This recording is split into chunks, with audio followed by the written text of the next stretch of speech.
안녕하세요. 성빙연구소 소장 한신대학교 나현기 교수입니다. 특강 시리즈 5번째 시간을 맞이했습니다. 지난 시간 여러분 기억하시는지 모르겠습니다. 우리는 사막으로 떠난 청년 안토니오스를 만났습니다. 지난 시간에. 그런데 안토니오스가 몸으로 보여준 사막 영성을 머리로 정교하게 체계한 인물이 있었습니다. 오늘 만날 분은 한국 그리스도인들에게는 또 여러분들에게는 다소 낯선 인물일 수 있습니다. 바로 에바그리우스 폰티쿠스입니다. 영혼의 의사라고도 부를 수 있는 초대교회 사막 교부이지요. 우리 마음을 병들게 하는 8가지 생각을 진단하고 그 처방까지 정리한 사람입니다. 놀랍게도 그의 통찰은 1600여 년이 지난 오늘 우리에게도 정확하게 들어맞습니다. 오늘의 제목은 영혼의 의사, 사막의 지성, 에바그리우스와 8가지 생각입니다. 에바그리우스는 345년경 지금의 터키 북부 흑해 근처 폰토스 지방에서 태어났습니다. 아버지는 그 지역의 감독이었습니다. 그는 어려서부터 매우 뛰어났습니다. 당대 최고의 신학자들이었던 삼위일체 신학을 완성했던 가파도키아 신학자 혹은 교부들이라고 불리우는데요. 그분들 중에서 대바실레이오스 그리고 나치안주스의 그레고리우스와 아주 가까이 지냈습니다.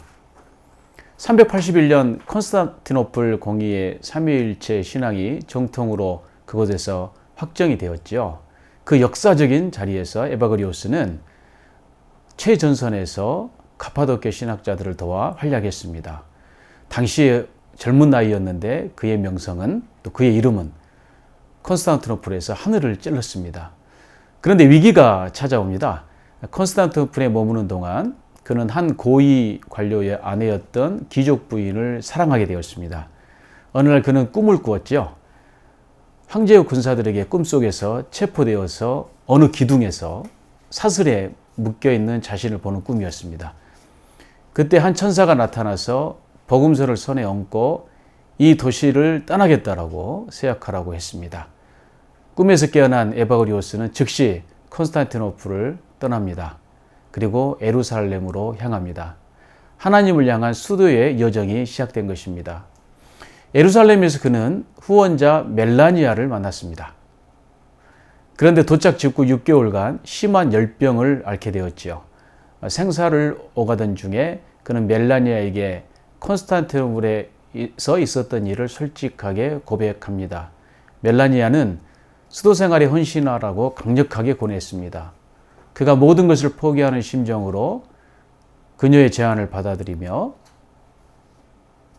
새로운 마음을 품자 놀랍게도 열병이 씻은 듯 사라졌습니다. 383년경 그는 드디어 예루살렘에서 이집트 니트리아로 떠납니다. 선배 수도사들 밑에서 2년을 보낸 다음에 더 애딴 켈리아로 옮겨 14년 동안 홀로 수도 생활을 했습니다. 낮에는 필사하거나 노동으로 스스로 자급자족하고 밤에는 기도하고 글을 썼습니다. 그리고 399년경 세상을 떠났습니다. 도시의 지성인 신학자가 사막의 영성가로 거듭난 것입니다. 에바그리우스는 하나님을 향한 순례를 크게 2단계로 나눴습니다. 아주 매우 유명한 것이죠. 오리게네스에 이어서요. 첫 번째 단계는 실천적 단계라고 스스로 불렀습니다. 우리의 마음을 괴롭히는 8가지 악한 생각을 분별하고 이 단계에서는 우리가 스스로 이겨내어서 유혹으로부터 자유로운 상태에 이르는 단계를 말합니다.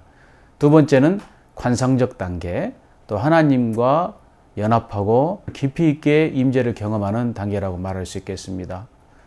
마음이 깨끗해진 후에 창조 세계와 성경의 본질을 꿰뚫어 보고 마침내 삼위일체 하나님을 직접 경험하고 만나는 단계이기도 합니다.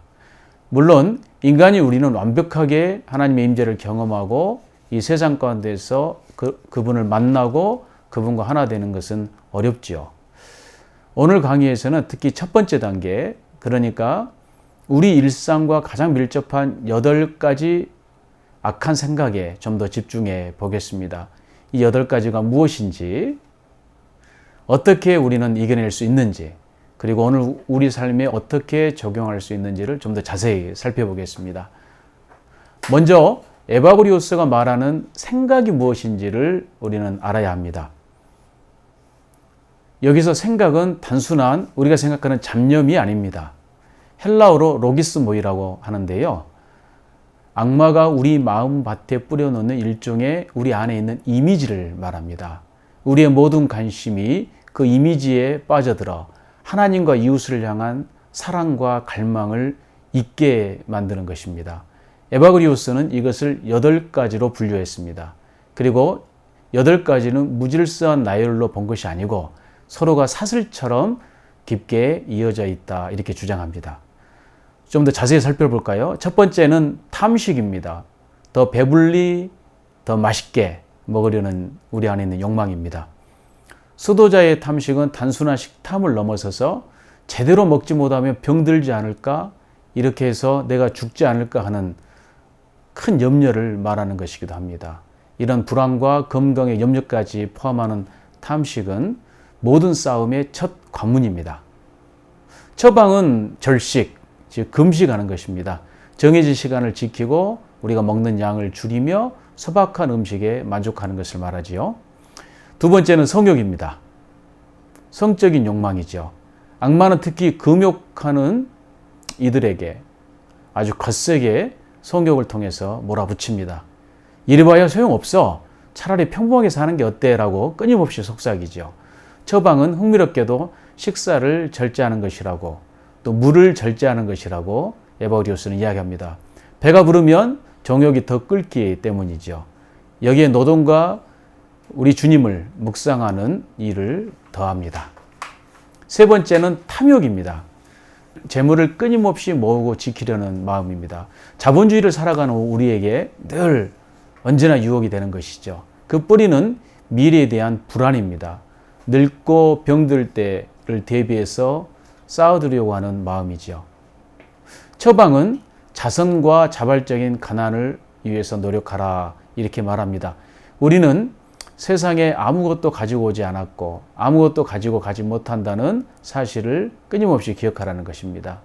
네 번째는 슬픔입니다. 갈망하던 것을 이루지 못했을 때 찾아오는 우울을 말합니다. 떠나온 가족들을 생각하고 수도 생활 이전에 또 주님을 만나기 전에 경건한 생활 이전에 풍족했던 옛 삶에 대해서 미련에 빠져서 또 미련에 매어서 영혼이 무겁게 가라앉는 상태를 말합니다. 처방은 세상적인 욕망과 집착 자체를 끊어버리려 노력하는 것입니다.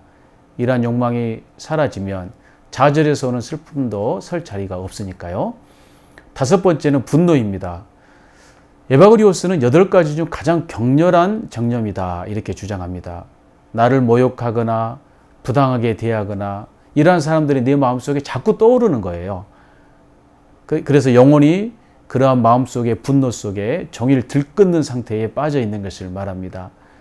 과거의 상처에 매어서 한 걸음도 나아가지 못하는 것도 분노에 붙들린 것입니다. 분노는 특히 기도를 가장 크게 망가뜨리는 것입니다. 기도하려 할 때마다 원한의 장면이 내 머릿속에 끊임없이 떠올라서 깊게 기도하지 못하도록 막습니다. 처방은 온유한 마음, 연민의 태도, 그리고 자선의 삶입니다. 그리고 해가 지도록 성경의 말씀처럼 화를 품지 말고 도리어 나를 모욕한 이를 위해서 기도하려고 애쓰고 노력하는 것입니다. 여섯 번째는 영적인 게으름입니다. 아케디아라고도 하는데요. 에바그리오스가 가장 무겁고 다루기 힘든 적이라고 한 것입니다. 당시 수도사들에게는 정오의 악마라고도 스스로 불렀습니다. 오전 10시부터 오후 2시까지 해가 멈춘 듯 시간이 느려지는, 그렇게 느껴지는 시간입니다. 그때는 수도자들은 끊임없이 창밖을 내다보며 누군가 찾아오기를 간절히 기다립니다. 지금 하는 일이 스스로 미워지고 너무 지루해지고 동시에 다른 삶을 살고자 갈망하는 마음이 이 시간에 찾아옵니다. 다른 생각이 영혼의 한 부분만 건드린다면 아케디아는 영혼 전체를 감싸 질식시킨다. 에바그리오스는 이렇게 주장합니다. 핵심적인 노림수는 있던 자리를 떠나 싸움에서 이런 자기를 정화시키는 싸움에서 도망치게 만드는 것입니다. 처방은 단 하나, 인내입니다. 아무리 그럴듯한 핑계가 내 안에서 떠올라도 그 자리를 떠나지 말고 그 생각과 정면으로 마주하는 것입니다. 7번째는 허영입니다. 인간적 명성에 대한 갈망이고 갈증이죠. 가장 교묘해서 덕 있는 사람들 사이에 슬그머니 숨어듭니다. 자기 업적을 남에게 알리고 싶고 또 사람들의 칭찬을 그리워하는 것입니다. 또 마지못해 받는 척하는 거짓 겸손도 그 전형 중에 하나입니다. 처방은 선행을 은밀히 남모르게 행하고 사람의 칭찬을 구하지 않으려 노력하고 자신의 약점을 기억하는 참된 겸손을 늘 따르고자 하는 것입니다. 사실은 예수님께서 가셨던 그 십자가의 길을 늘 묵상하며 사는 것이기도 하지요. 8째는 교만입니다. 영혼을 가장 깊은 타락으로 끌어내리는 마지막이자 가장 위험한 생각입니다. 자신이 이룬 모든 것을 하나님의 도우심이 아니라 자기가 함께 자기의 공로로 이루었다라고 믿는 것입니다. 처방은요, 모든 것이 은총임을 기억하는 것입니다. 작은 일에서도 하나님을 의지하는 것이죠. 이렇게 8가지 생각은 서로가 이어져 있다고 봅니다. 배부른 탐식은 성욕을 키웁니다. 허영은 교만을 불러옵니다. 에바고리우스의 표현으로 번개가 천둥에 앞서듯 허영의 등장은 교만의 도래를 알립니다. 그래서 그는 자신을 영혼의 의사로 이러한 생각들에 대한 묘사를 의학도해처럼 여겼습니다. 병을 정확히 진단해야 처방할 수 있다고 본 것이죠. 그렇다면 이러한 생각들은 어떻게 이겨낼까요? 에바고리우스의 치유 원리는 크게 보면 3가지입니다. 제가 앞서서 말씀드렸지만 좀 더 정리해 보면요. 첫째는 분별입니다. 어떤 생각이 어디서 왔는지를 알아차리는 것을 분별이라고 합니다. 2번째는 반대되는 덕으로 맞서는 것입니다. 탐욕에는 자선으로, 분노에는 온유로 맞서는 것이죠. 3번째는 거기에 알맞는 성경 구절로 맞서는 것입니다. 광야에서 예수님이 사탄을 성경 말씀으로 물리치셨듯이 말입니다. 그런데 이 모든 싸움의 목표가 무엇일까요? 바로 에바고리우스는 마음의 청결, 헬라어로는 아파테이아라고 말합니다. 이것을 오해하면 안 됩니다. 아파테이아는 감정을 없애는 것이 아닙니다. 격정에 더 이상 휘둘리지 않는 자유롭고 안정된 마음의 상태. 그리고 이거는 정착점이 아닙니다. 에바고리우스는 단호하게 말합니다. 사랑은 아파테이아의 자녀다. 유혹에서 여러분 자유로워지면 그러한 마음은 비로소 하나님과 이웃을 온전히 사랑할 수 있기 때문입니다. 그리고 무엇보다 중요한 것은 이 모든 여정의 시작과 동력은 인간의 의지가 아니라 우리 하나님께서 주시는 성령의 은총이다. 이렇게 보아야 합니다. 성령은 우리의 연약함을 불쌍히 여기시고 진리를 갈구하는 기도를 보시면 우리 영혼에 내려오셔서 악한 생각의 군대를 물리치십니다. 에바고리우스의 영성은 결코 혼자 힘으로 하는 금욕주의가 아닙니다. 에바고리우스의 8가지 생각은 어떻게 오늘까지 전해졌을까요? 결정적인 다리가 된 사람이 있었습니다. 바로 요한네스 카시아누스입니다. 그는 이집트 사막에서 에바고리우스 계열의 영성을 직접 익힌 뒤에 그 지혜를 라틴어로 옮겨 서방교회에 전달했습니다.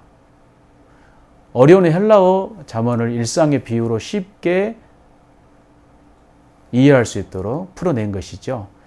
그의 책을 베네딕트가 수도자들에게 꼭 읽으라고 권하면서 카시아누스는 서방 수도 전통의 기둥 중의 한 인물이 되었습니다. 그리고 590년경입니다. 그레고리우스 대제, 그레고리우스 교황 시대에 이르러서 8의 악한 생각이 7가지로 다시 정리가 됩니다. 그는 교만을 모든악의 뿌리로 따로 세우고 거기서 나오는 7을 뽑았습니다. 이 과정에서 영적 게으름인 아케디아는 슬픔에 흡수되었고요. 새로운 악한 생각이라고 볼 수 있는 시기와 질투가 더해졌습니다. 이렇게 다듬어진 것이 바로 우리가 아는 7죄종, 7가지 죄라는 것이죠. 7가지 죽음에 이르는 죄라는 말입니다. 여러분 잘 알고 계시는 단테의 신곡이라는 책이 있잖아요. 신곡에서도 또 중세의 미술에서도 이러한 것들이 곳곳에 새겨져 있습니다. 더 깊은 영향은 생각의 분별이라는 훈련 자체가 서방에 뿌리 내린 것입니다. 내 안에서 일어나는 생각을 알아차리고 그 출처를 분별하게 아는 이 기술을 훗날 이냐시오 로열라의 영의 식별로 이어졌고요. 오늘날 영성 지도 전통에까지 이루고 있습니다. 이집트 사막의 한 수도자가 정리한 8가지 생각이 서방 전체의 자기인식과 회개의 언어, 회심의 언어가 된 것입니다. 자, 그렇다면 1600년 전 사막 수도자의 가르침이 오늘 우리에게 무슨 의미가 있을까요? 놀랍게도 에바그리우스의 통찰은 현대 심리학과 깊이 통합니다. 요즘 많이 이야기하는 마음 챙김이나 인지치료의 핵심이 무엇이죠? 바로 내 안에서 일어나는 생각을 객관적으로 알아차리는 것입니다. 에바그리우스는 1600년 전에 이미 이것을 가르쳤습니다. 탐식은 폭식과 소비로, 탐욕은 끝없는 재테크의 불안으로, 분노는 SNS의 분노 표출로, 허영은 좋아요에 대한 집착으로 나타나지 않나요? 특히 아케디아, 그 정오 양반은 어떻습니까? 할 일을 앞에 두고 끊임없이 휴대폰을 들여다보면서 딴짓을 할 수밖에 없게 되는 우리의 모습이 바로 그런 것이 아닐까요? 그러면 우리는 어떻게 이것을 적용할 수 있을까요? 앞에서 말씀드렸던 것처럼 첫 번째는 분별해야 합니다. 부정적 감정이 올라올 때, 아, 지금 분노라는 생각이 나를 사로잡았구나 하고 알아차리는 것입니다. 감정과 나를 분리해보려고 노력하는 것이지요. 둘째, 반대로 행하기. 탐욕이 올라오면 도리어 나누고 분노가 올라오면 그 사람을 위해 기도하는 것입니다. 세 번째는 자리를 지키기입니다. 아케디아가 찾아와 도망치고 싶을 때 도리어 그 자리에 머물러 조금씩 인내해 보는 것입니다. 네 번째는 하나님의 온청을 간구하는 것입니다. 무엇보다 에바그리우스가 이야기했듯이 이 모든 것이 내 힘이 아니라 성령의 도우심으로 가능함을 기억하고 늘 겸손하게 기도하려 노력하는 것입니다. 에바그리우스는 말합니다. 하나님을 향한 순례는 한번 올라가는 끝나는 일반 통행이 아니라고 하지요. 실전적 단계와 관성적 단계로 오고 가면서 평생 걸어가는 길입니다. 그 길에서 우리는 하나님을 만나는 기쁨을 뜨겁게 누립니다. 그 기쁨으로 고난의 길에서 우리는 참 평안을 회복하며 나아갈 수가 있습니다. 다음 시간에는 에바그리우스 영성을 서방에 전한 요하네스 카시아누스를 우리는 만나겠습니다. 여러분, 성빈영성연구소는 여러분과 함께 초대교회 영성여행을 진행하고 있습니다. 구독과 좋아요, 그리고 영상 제작과 나눔 운동을 위해 후원도 부탁드리겠습니다. 감사합니다.